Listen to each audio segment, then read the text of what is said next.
You're listening to The Builder's Mindset with Mike DiGiovanni, presented by Amazing Mindsets.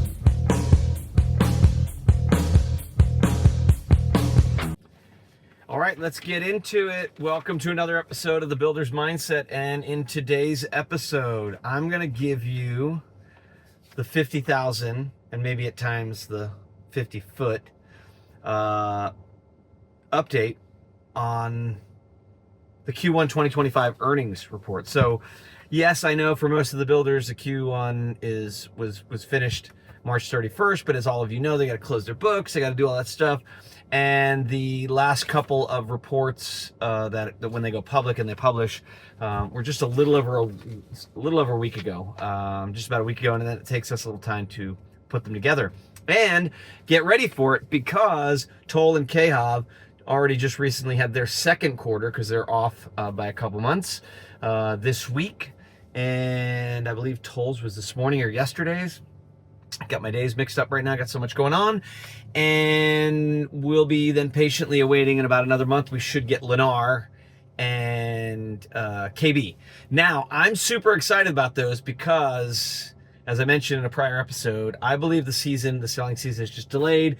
And oh, lo and behold, what did John Burns just published a post on LinkedIn from their big conference, and he was talking to David Kohler, the CEO of Kohler Faucets, amongst other things that they make, and he was saying that just like the demand is there, but it's just delayed. Now, he was talking, from what I could gather, he was talking to sort of longer term. So like affordability and interest rates are causing sort of I would say, probably the younger millennials and the older Gen Zs to delay purchasing. What I've been saying, and I truly believe this, is that we're going to have a pretty decent 2025. I'll keep saying it, and if I'm wrong, like, I won't be able to hide from it, because I've said it so many times. I'm trying to teach our politicians a thing or two about, like, take a stand, take your position, and then if you're wrong, just own up. So I'll own up to it if I'm wrong, but what I've been saying is that from a closings perspective, I believe this year we're going to be plus or minus 2.5% overall, and we'll measure that by looking at the top builders. We'll look at the top builder closings in the top public builders. Actually, you know what? We'll look at the top 200 builders. We'll add up all their closings for 2024, and we'll compare it to 2025. And I'm going on record as saying I think they're going to be within plus or minus 2.5% of each other. But on the selling season, as I mentioned, and this you'll see, and if you get the report, if you don't have the report, we'll put the link in the show notes. Sign up for the Builder's Mindset community, and you'll get your free copy of the earnings report, Q1 2025. And then if you want, you can always reach out to us. We can give you all of 2024 as well. We started in Q2 of last year, so we've got Q2, Q3, Q4 of 2024. We're happy to share those with you as well. And because it's good data. We like sharing it. We kind of geek out on these kind of numbers. So let's dive in, and I'm going to give you some highlights. So general market overview, first quarter 2025, it revealed a mixed performance across the public home building sector. Some builders maintain operational discipline and margin strength, broader affordability, headwinds, lower backlogs. That was a key theme, lower backlogs, and increasing incentives and continued incentives use signaled a challenging environment for sustained growth and margins. Okay, so some of the key themes that we saw: affordability constraints intensified, margins and incentives very sticky, they're going to stick around, rising SG&A and expansion costs.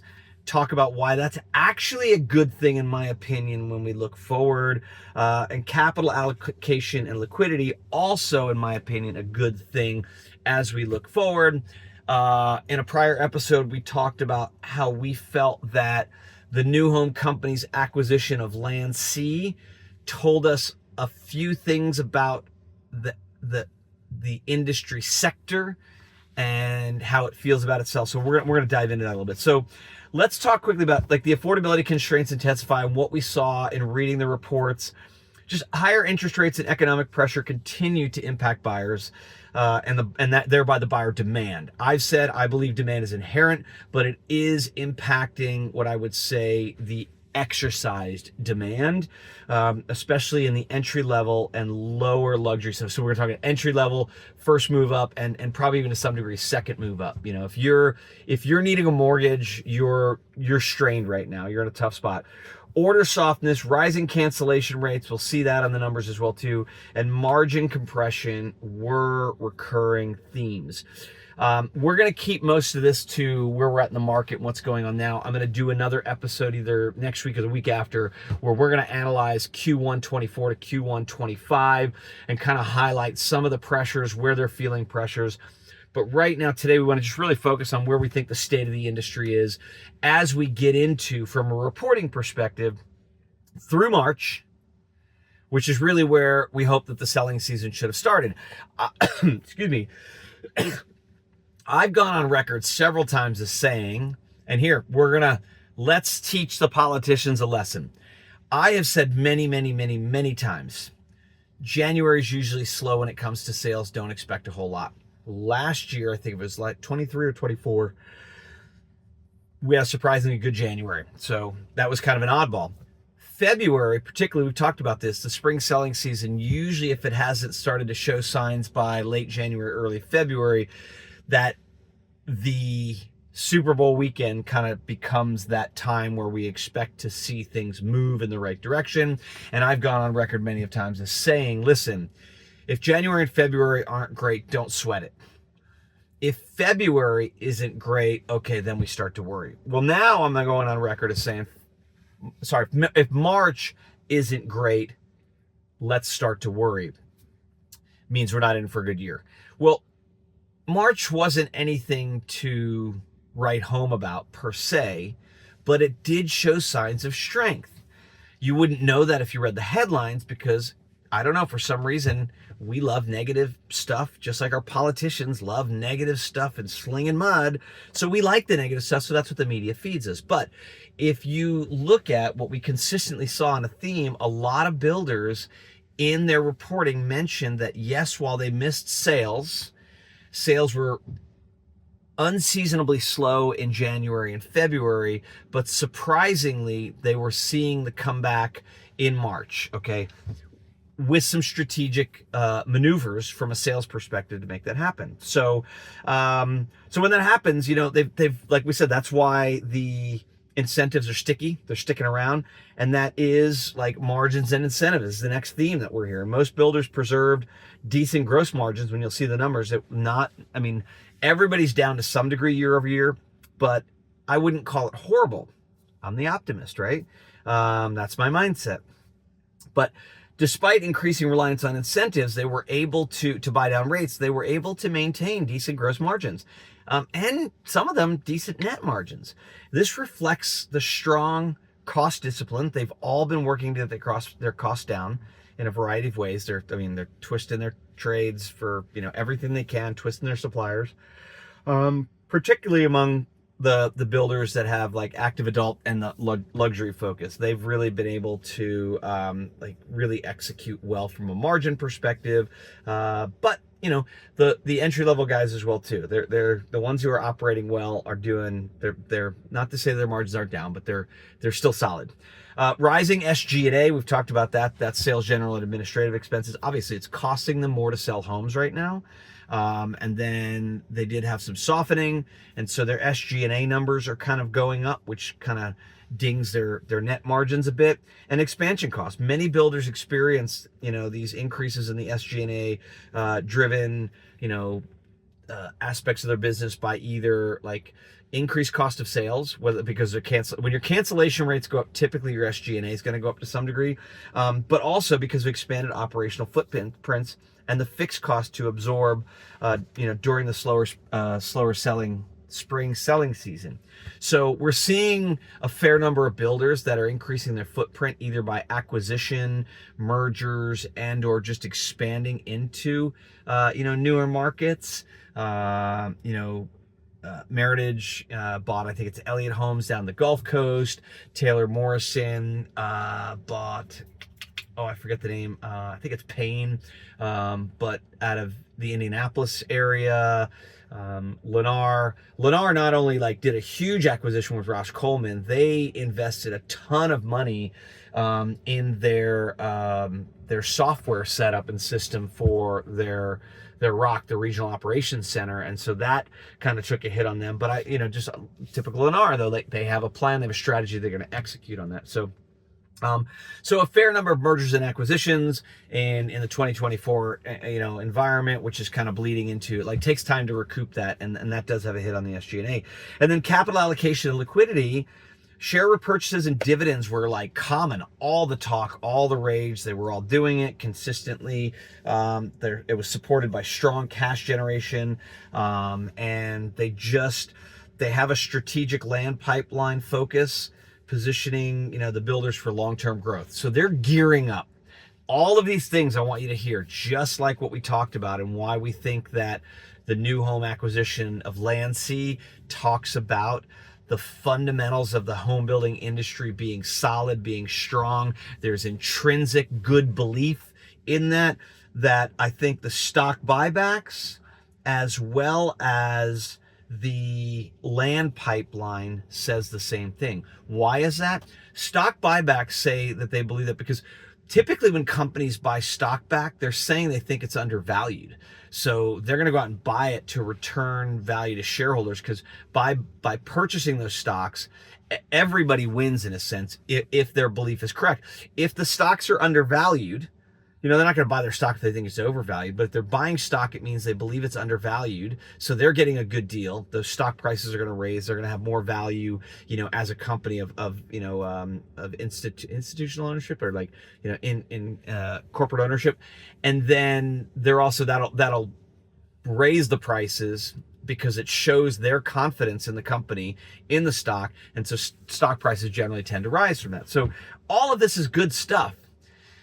Builders would not be buying land aggressively to protect the long pipeline and buying back their stocks as much as they have been if they did not have a positive outlook on home building. So,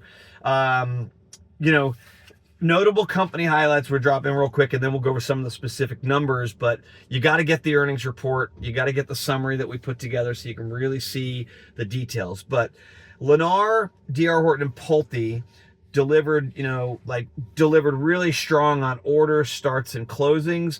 Lennar did take a ding year over year on their margins. They all did to some degree, but Lennar took a bigger hit, I think. And like I said, big acquisition with Ross Coleman's going to hit on their SG&A. Big investment in their software, like a big investment in their software. And they're getting very aggressive right now to recoup from some of their spring selling season, and to get their pricing in alignment to make sure they can hit their numbers. NVR had tight operational controls and strong mortgage banking profitability. That offset some of their margin compression. Dream Finders and LGI Homes achieved record revenues and expanding community pipeline despite incentive-driven SG&A pressures. Dream Finders is really, I would say, like really definitely on the rise. LGI, although I would point out that we're seeing some serious pressure from LGI's perspective when it comes to their overall margin and numbers. So I think they're in a little bit of a repositioning, kind of what they're going to do. I think they're going to stick true to their strategy, but they've just got to figure out how to continue to deliver on that very, very true entry-level market. And then Green Brick Partners, always the stalwart when it comes to gross margins, showed strong development control, low debt levels. They're just crushing it. Emerging pressure points: Meritage, KB, and Century. Lower sales volume and higher incentives use compressed margins. Several reduced guidance across revenue and margin. There's a lot of talk about that. They're all hedging their bets right now. Meritage is a true entry-level play, so they're going to get that affordability ding in this window of time harder than anybody else. Century as well too. So much of their business is entry-level, or even that Century Complete. KB though, KB is starting to sort of shift and reposition. They're, I think, pushing a little bit more towards that build to order because they find that protects their margin. But they're going to find it's going to impact their starts pace for sure. And so that's what a lot of, you'll hear this on, if you listen to these calls, there's always discussion about the balance of price and pace. And what they're talking about is when sales slow up, are you going to protect your pace by lowering your price? Or are you going to protect your price and be okay with the lower pace? And they always like to talk about the fine tune and the balance. So, we'll see how that goes. So Beazer, TriPoint, Smith Douglas, affordability related demand pullbacks, backlog declines, SGA remained elevated. It just, backlog decline, I would say, was probably the one thing that seemed to be almost constant across all of the builders. They're all, sales are tough, sales are slow. I'm not going to lie about that. As we said, the inherent demand is there, but the executed demand is struggling right now, and that's causing some heartache for builders. And KHOV, revenue growth was solid, but heavy use of incentives and mortgage buy downs. Their margin was down significantly over three points. And that's going to take a ding and a toll on them. So from a strategic position standpoint, many builders are shifting. They're either doubling down on their spec focus strategy, or they're doubling into the pre-sale driven models. And now you might say, oh, well, that's good. Of course, Mike, they're going to do one or the other. Yeah, some of them like to juggle, but what we're seeing is there are companies like Ameritage who are they're just pushing forward with their spec driven model.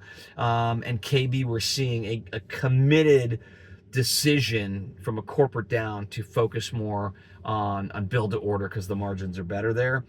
Geographic diversification and M&A activity. It continues to shape the landscape. We're seeing regionals join to become bigger players. I mean, a case in point is you have a new home company who's arguably technically is a private company, but with Wall Street money buying public Land C for a 60% premium on their stock price of the day of the acceptance of the offer.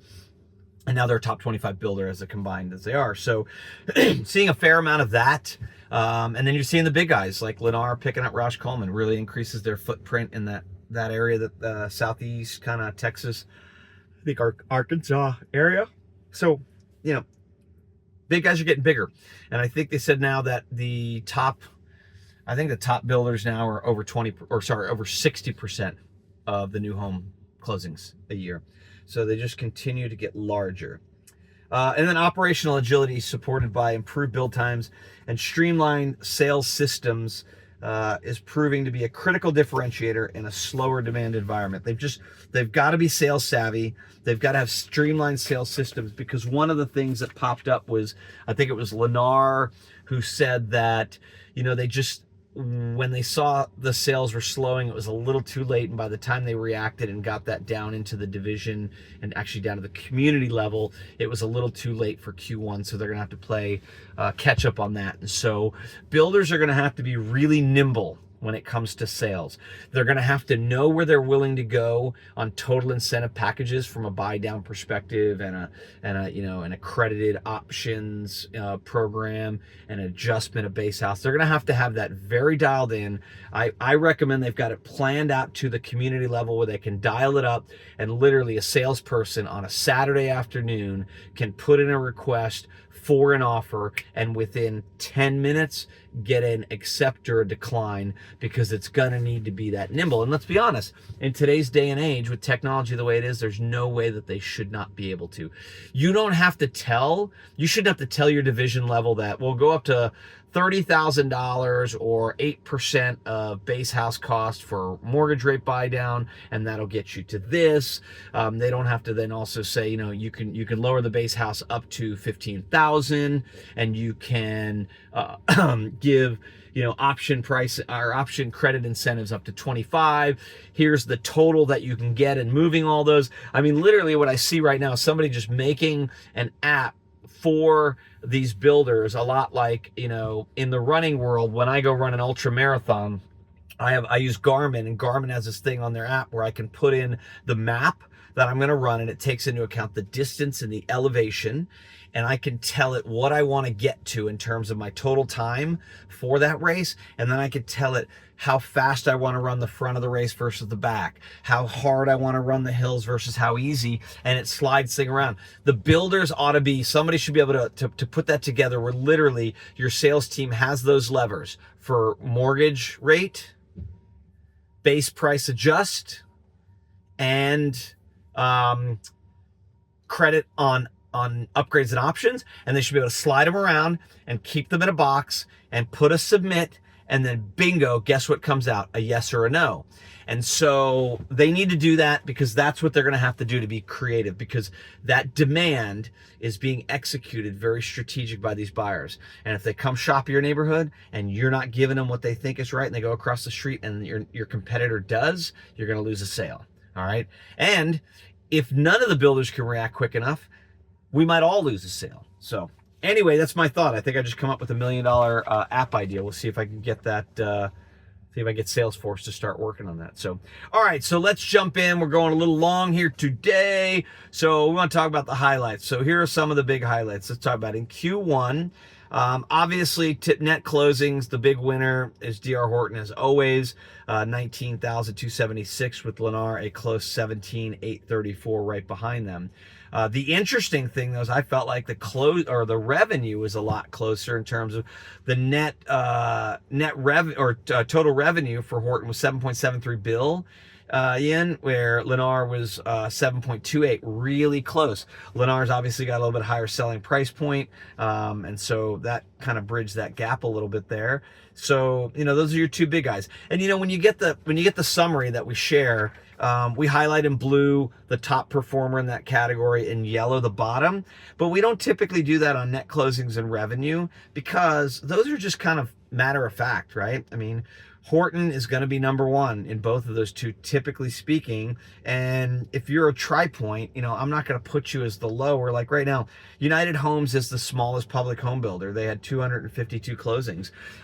That doesn't mean it's a bad. I don't put a yellow there because it just, to me, that's not something worth thinking them. They're a younger company. They're a newer company. So they're not going to be in that category. Now, watch out for it. And we'll talk about this in the closings review, is Lennar gained ground. And here's another one that I've been saying for a while. I've been calling it. By 2030, I think Lennar catches Horton and becomes the number one builder in the United States based on closings. So we'll see. If I'm wrong on that, I'll admit it. If I'm wrong on the selling season being just a little bit more delayed than normal, I'll admit that too. And I'm a win-win on that one, because if the selling season is delayed and May is solid and June is solid, I'll have to come back and admit that, you know what? I was wrong in saying that when March is bad, the year's going to be bad. But I'd rather admit that. But whatever it is, we're going to admit when we make mistakes, but we're also going to make judgments. We're going to use our expertise. I've been in this industry for 20 years. I see things and I hear things. I talk to lots of people. And so, but at the end of the day, I'm still a talking head. It's just my opinion. I could name a couple other folks out there who have been doing stuff like I've been doing for a lot longer and have bigger companies that I admire and respect. And they've been wrong at times too. It happens, you know what I mean? We take all the information we have, we make an assessment based on that and our experience and our knowledge, and then the market does what the market does. And sometimes we're right, sometimes we're wrong. And I would honestly say when you talk to, people who holistically look at the industry, like the people at John Burns and the people at Zonda, and even little dinky guys like me, I would venture to tell you like 80% of the time, 90% of the time, I think our guidance is solid. 80% of the time, our interpretation of the data is good. And the 20% that it's not because we interpret it wrong. It's the market shifts. The market makes changes that we just can't foresee, So, all right, so let's jump back in here. So gross margin, Green Brick Partners, again, just how they do things with, I think they don't differentiate their land development and their land sales from the home building. So they got a 31.2% gross margin. If we drop below that and kind of take them out and go to some of the more traditional home builders, then the number two was, Dream Finders at 27.8, surprisingly topped Pulte, who is typically, like Pulte was at 27.5. So Dream Finders is one to watch, in my opinion. That's one. That company has been growing leaps and bounds. I believe they were the builder of the year in Builder Magazine. So go check out that article. I think it's Patrick Zalupski.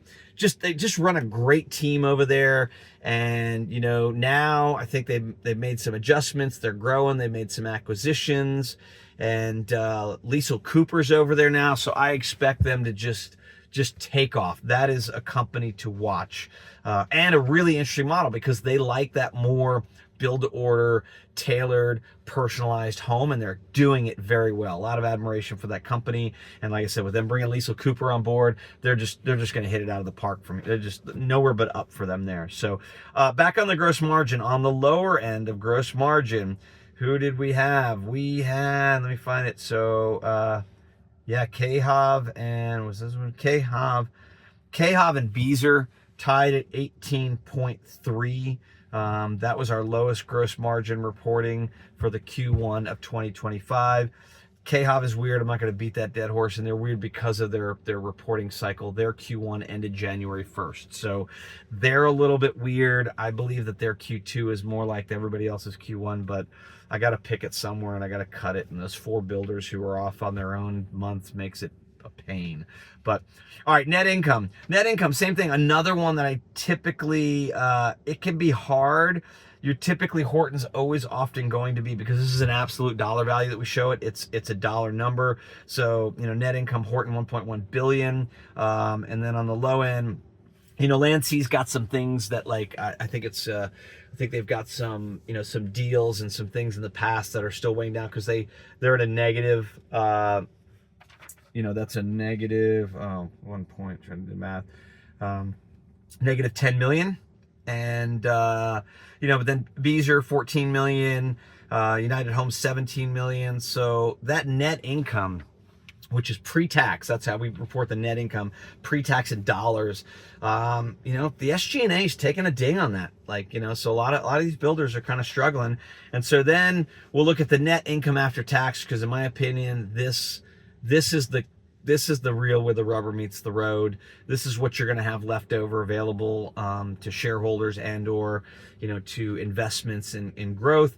So net income after tax, and this year's winner was, surprisingly, United Homes at 20.9%. Much, you know, one of the smaller builders, but they're doing some things right. If we roll up and we look at the top, you know, the bigger guys, who was number 2, we'll say from that, because they were on the, in one of the smaller builders, is we've got the Pulte Group, Pulte Homes coming in, or sorry, Green Brick at 16.9 with their 910 closings, and then we had Pulte at 13.4 net percent net after taxes. So, you know, on the low end, we've got Landsea at negative 2.3, Beazer at 2.3, and LGI at 1.1. That's what I'd kind of mentioned, that LGI doing good on the gross margin, but as we talked about, their, you know, their SG&A, their cancellation rate really taking a hit on their net, you know, their net numbers. So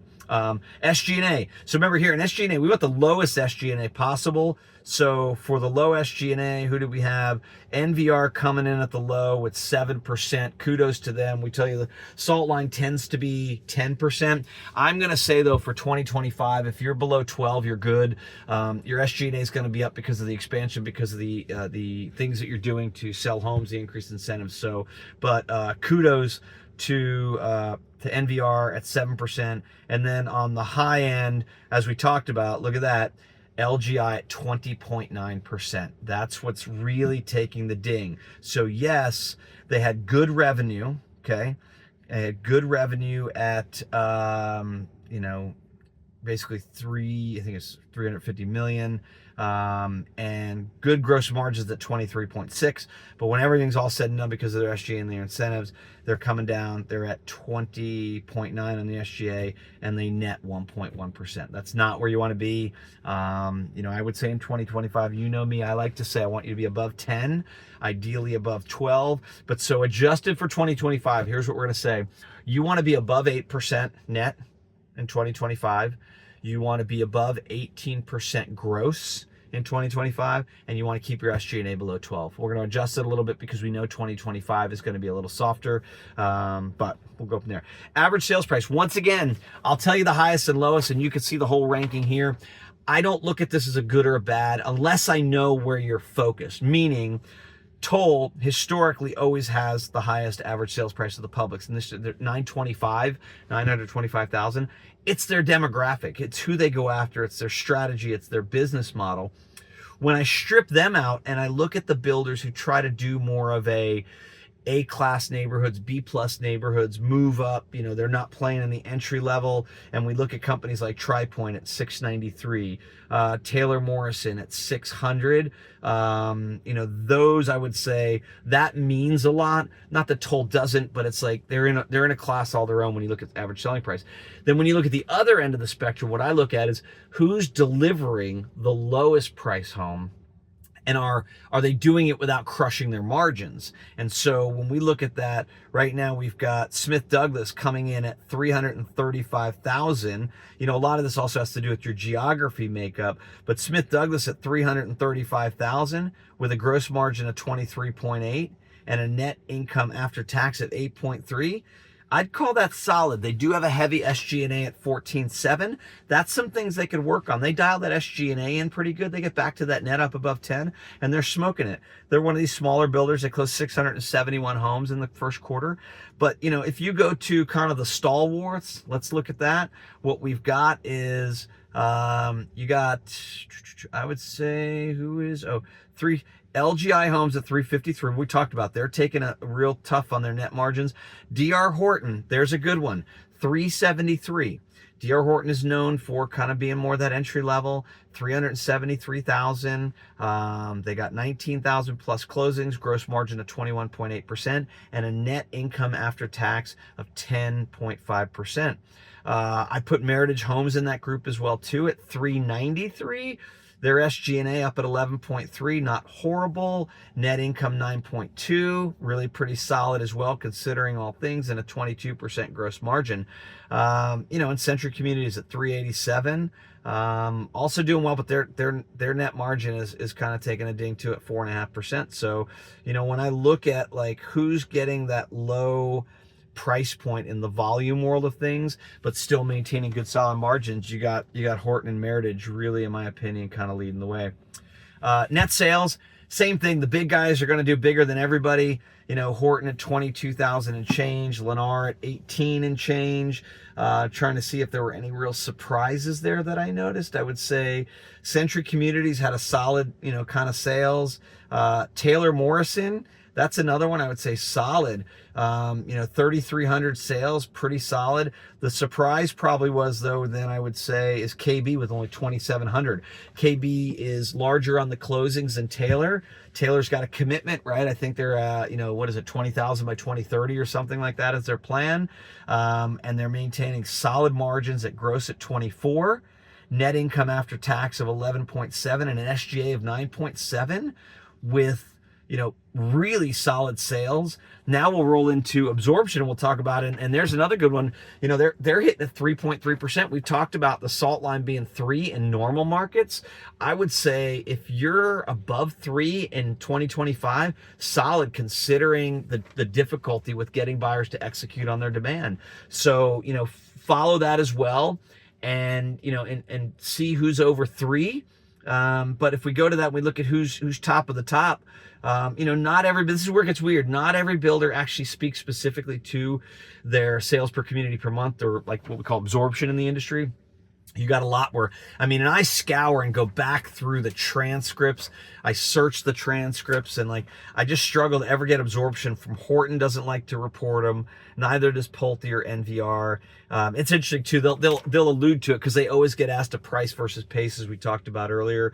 But of the ones that report, and so what we've got from our reporting is Lennar reports, Meritage reports, Taylor Morrison reported, Century Communities reported, LGI reported, and then we got TriPoint, Beazer, Green Brick, Smith Douglas, Lancy, all reported.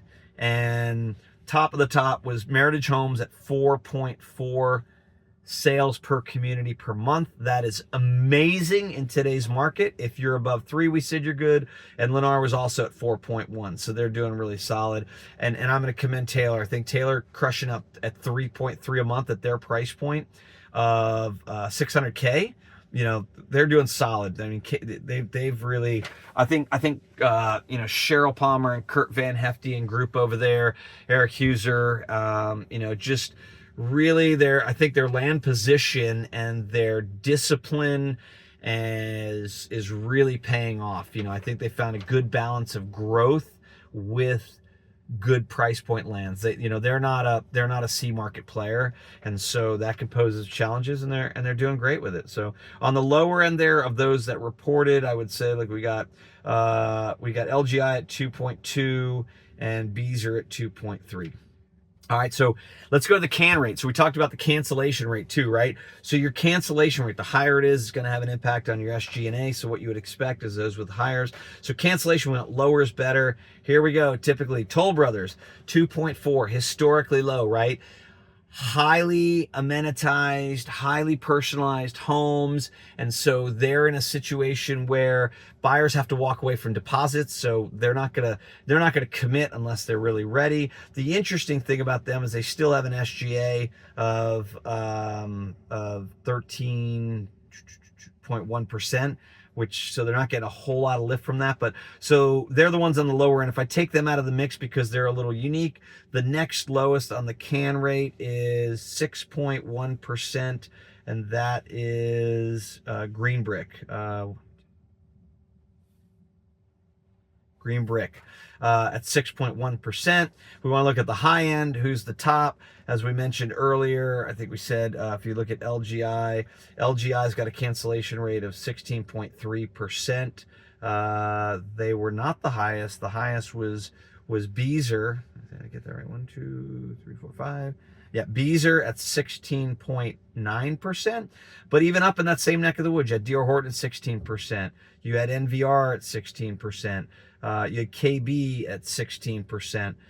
Taylor Morrison doing pretty solid at 11%, and Meritage 9%. So we're going to see that be a challenge for all the builders this year, and they're just going to have to work through it. And yeah, we'll go from there. So a couple other stats that we like to talk about, and these I do think are good numbers and metrics to look at. We talked about this and introduced this last quarter. Number of employees per closing. Trying to look at my data here. Oh, and this is annualized. Something looks wrong with my data here.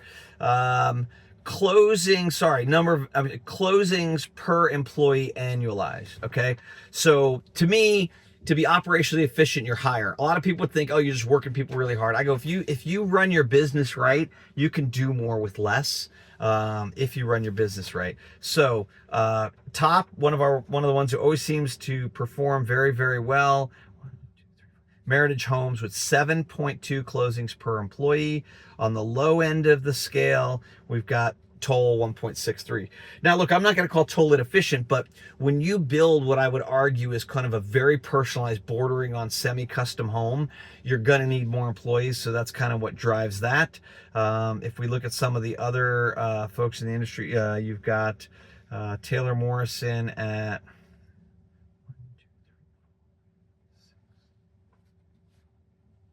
4.06, KB at 4.65. Just to put it in context, Horton's at 5.2, Lennar's at 5.4, and Pulte's at 3.8. And then so you want to try to be in a solid place with that. I say you really want to try, in my opinion, to be above 4 is a good number there. And if you're below 4, you might want to think about why. And then we're also now going to talk about revenue per employee, because this kind of plays into it as well too. If you've got good gross margin, you got good revenue per employee. This is something where, like a Toll, that takes them more employees to deliver on the larger, more customized home. But so let's see where Toll ranks in terms of that. What we've got here, let me get my little sheet up, is so Toll is 1.5 million per employee. So really not one of the top, because I would say the bottom is 1.4 million, or sorry, 1.3, and that 1.3 million is NVR. We talked about them before. NVR, buys a lot of things. They do a lot of they buy a lot of things direct from distributors, not trades that typically other builders won't, like sinks and faucets and plumbing packs and whatnot. And so my theory is that they have more people on the operational side of things because of that. But their margins are solid. Really can't. I mean, their net income after tax is 12.7, so they're doing something right. So, anyway, so the top of the top though in that category this round is, I don't want to jump. Oh, there we go. So right down here we've got at 3. Green Brick Partners at 3 million, just over 3 million in revenue per employee. And then I believe number 2 is Meritage at 2.8 per employee. So, and then on the low end, we've got Smith Douglas and United Homes are down 1.9. Who else is that? That's down at 1.9. Beezer's down at 1.9. And then I would say, and then TriPoint. No, not in that. So who's that? 1 point. If we take out toll, we end up with LGI had 1.2 million in revenue per employee. So, that's it. Last but not least, we got cycle time. I know this has been a long episode, but there's a lot of good data, and I'm getting, hopefully you guys enjoy this. I feel like I'm getting a little bit better about flowing through it, and we'll try to be a little quicker next time. But my advice to you is, just like scriptures, you guys all know that I read the Bible. I like pastors who share the Bible and the details, but then tell you, go home and read the data yourself. I'm not perfect. I don't interpret this the same way that you will. And so maybe you'll see something that I made a mistake. Maybe you'll see something I didn't. But we'll close out with cycle time and calendar days. Once again, this is one of those things like the absorption rate that not everybody reports. So of those reporting, out of those 20, we had 1, 2, 3, 4, 5, 6, 7 reporting. So less than half. I don't want this to be like a CNBC poll or anything like that one I talked about recently, where they picked 20 CFOs out of like 37,000. But I will tell you is like the bright light on that is we're seeing like Pulte's saying they're down to 110 days. I had to calculate it. They do working days, and I had to math it out to 110 calendar days. Meritage is holding firm at 120. Lennar went down a little bit. I think they were at 150. Now they're at 137. KB's at 147. It looks like Taylor didn't report. We've got KHOV at 150, and Smith Douglas, they're reporting 78. Now, I don't know. That's what I read, and I re-looked at it again and again. As I said, I don't listen to every earnings call. I did not listen to that one, but that seems a little low. I mean, I know I think they're in the South, mostly in the Southeast. It does go a little quicker there, but, we're starting to see cycle times. I mean, even United Homes said they're down 16 days. They didn't report their actual number, but there's where we're at, That's why I'm optimistic. If you look at it, the margins are down. Yes, they're compressed, but they're not horrible. They're still solid. The builders have this whole year to execute and prepare for 2026, which is going to be a phenomenal year. I was actually just talking to a builder today who told me that they have something like 16 jobs to bid out in the next 14 months. So it's going to get fun and crazy. All right, so we got to roll. We kept you long enough. Once again, click the link below, get the whole report yourself, check it out, double check my math, double check my data. If I made an error, let me know. If you got something interesting you think I missed, let me know. You just got a point of view that you want to share with me. We love talking this kind of stuff and these statistics. I geek out on it, love it. Give me what you got, hit me with your best shot, and we hope you enjoy it. We hope you enjoy the report. We hope you enjoy the show. Have an amazing day. Thanks for listening to The Builder's Mindset. Keep a positive mindset. Stay positive. Stay optimistic, and we'll see you on the next episode. You're listening to The Builder's Mindset with Mike DiGiovanni, presented by Amazing Mindsets.